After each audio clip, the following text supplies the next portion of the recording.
when you're a kid, it's what you want to do. You sort of live and breathe football. Everything that you've worked for is for football. Zander Clark, it's in! It is unbelievable! Zander Clark!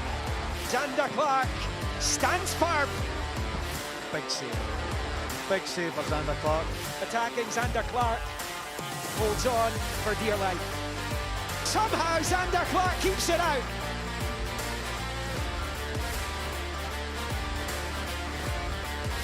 And that's it! A superb season has just become an extraordinary season for St Johnstone Football Club. And it is St Johnstone's Cup. It is St Johnstone's season.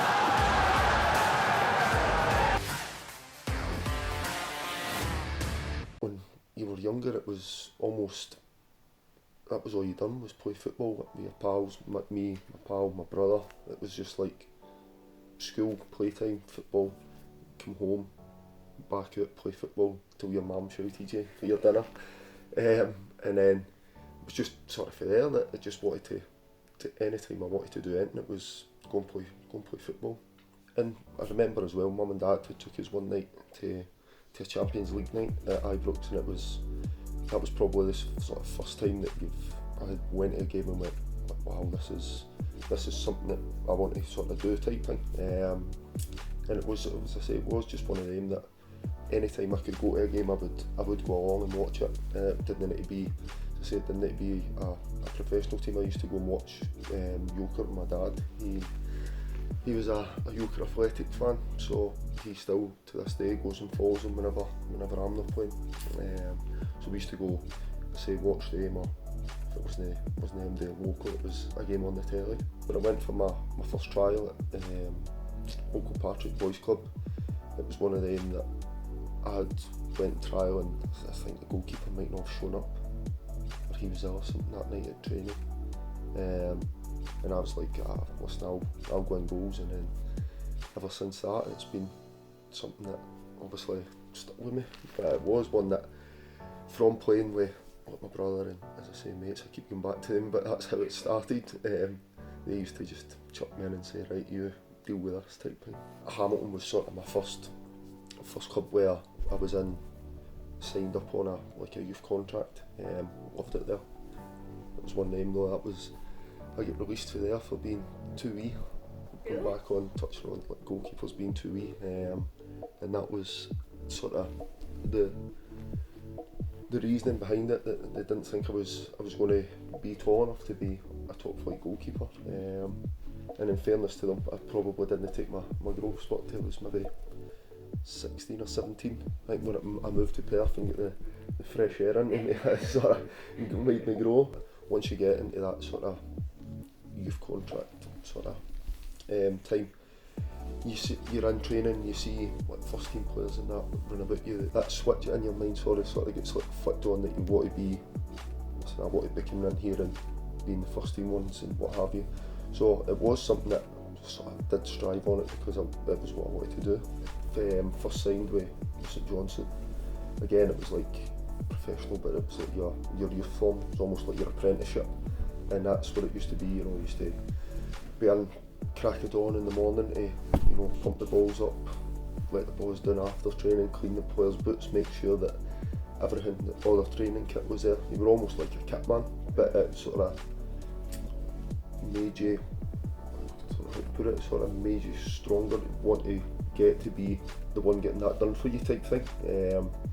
Because it was always great, you know, the first team players they were old school on you. You know, if there was a speck of dirt on their boot, they would go mental, and it would sort of toughen you up a wee bit and just get you ready for sort of going into that environment. And you know, it's something that these days is probably sort of drifted a wee bit out of the game, going on loan, and you're in the lowest division in Scotland, but it's still a great standard, because it's just full of seasoned pros that are maybe coming to the end of their careers but still very talented. So it was one of those that it was, wow, this is a massive step up to what I'm used to, but something again that wanted to push me on, because I knew that was almost like the stepping stone to try and do better things.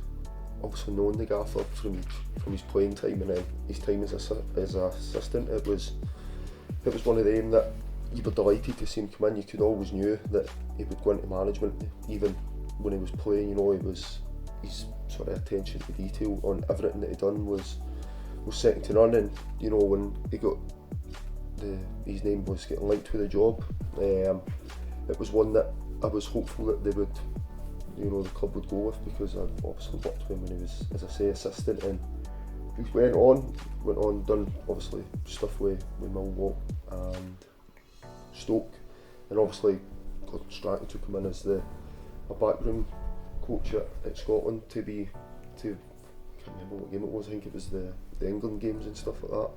So you know, it was always destined to go and be a good manager. But since he's come in, obviously knowing him and that, it's good, because you can have a laugh with him and, you know, bring up stuff that he had done when you were younger, when he was playing and stuff like that, and it's been good. And listen, the impact he's had on the squad, he's, as I say, he just wants to win at anything he does. It doesn't matter what he's doing, he's class at everything he does. It was tough at the start of the year with obviously just everything that had been going on in the world, to then go back and, you know, get football back, and you know, you're buzzing to be back in training. And it was literally like one day, just last kick of the ball and training, and I'd done my knee, and you know, it was like, I'm just back to 4 months off. Like, I don't need another 12 weeks or whatever. I was sitting back in the house and not being able to do this, and then obviously managed to get back into the team. And as you say, then you fast forward to the end of the season, you're a double cup winner. You would never have.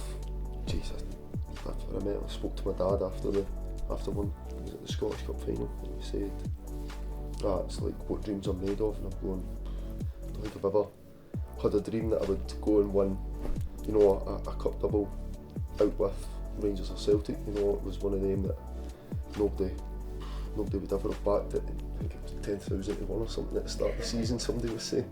The Betfred Cup was probably the catalyst to our season, because, as I said, results hadn't been going well for us, and then we started the Betfred obviously in the group stages, and we went in a run. Obviously we beat Celtic Hearts, you're playing lesser opposition, but you know, winning games sort of breeds that confidence. I think we won 3 out of 4 one day, and then it just sort of kick-started us from there. We went on, and obviously the more you go through the stages, there's, you know, I think Rangers were at the cup, Celtic were at the cup, and you're starting to think to yourself, you're going, there's actually a chance that, you know, we've got a great chance here to go and win a trophy, or at least get to a final.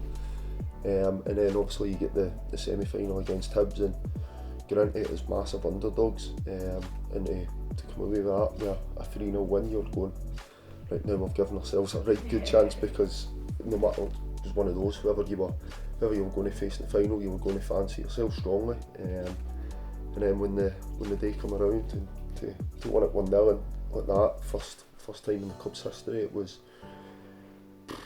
like that, one that you would never have thought, you could never have seen happening. At the start of the year, I could see the clock had stopped ticking, so I knew that we were in like last kick of the ball sort of scenario, and I thought, well, we're 1-0 down, it's never type thing, you may as well just go for it. And I went up, and I still don't know how I wasn't picked up. I managed to get my head on the end of it, and Kano tapped it in, and then to go on and save 2 penalties after that as well to take us through into the semi-final. But to look back on that, and as I say, make saves in the game in the 90 minutes obviously, before it went to extra time, and then when they scored, I think it's at the 117th minute or something, they scored in, and you can see the boys are deflated, but we knew that we would manage to create one more chance, and we knew we had to take it. And as I say, it just one of the spur of the moments, let's go up and see if anything comes of this. It was just that, I don't know, it was just pure joy that sort of overcome me. I didn't know what I was doing. I actually watch it back and just laugh, not even the goal, just the celebration where my big centre half comes up to me, and I don't think he'd been sort of boffed off the ball all night, and he runs towards me, and I just sort of forearm smash him out the way and just running a bit mental.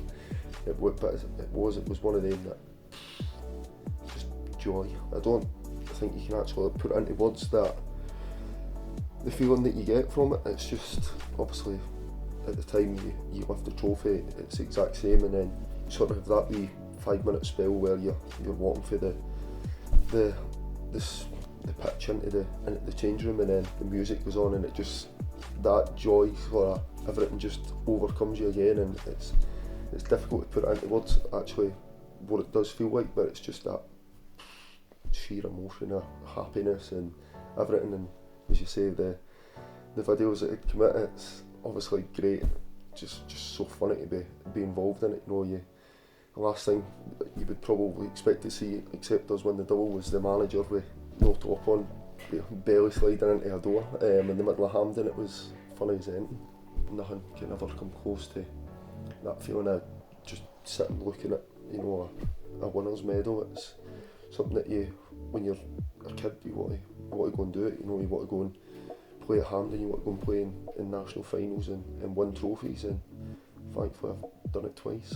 At the start of the season, I think December time, you know, where folk were saying that this is the year that you know, St Johnstone go down, because they just kind of seem to pick up results, and it's almost wee bits like that sort of then drive you on, and you know, to go and finish 5th in the league. We'd finished 5th in the league and won one cup. It would have been an unbelievable achievement, but to then, as you say, go on and win 2 cups, finish 5th in the league, and write so many folk off that have doubted you wrong, doubted you sort of the full way through the season was pleasing. It is your life, you know, when you're a kid, it's what you want to do. You sort of live and breathe football, and to be able to be, you know, making a career in it was something that is your wildest dream. You know, I've played with some right good players along the years who unfortunately haven't made the cut, and you know, they're now out of football and working office jobs or whatever. So for me to still be sort of in the career that I'm in just now, and sort of doing what we've done this season, it's only driving me on to do better. But it is sort of your life, everything that you've worked for is for football.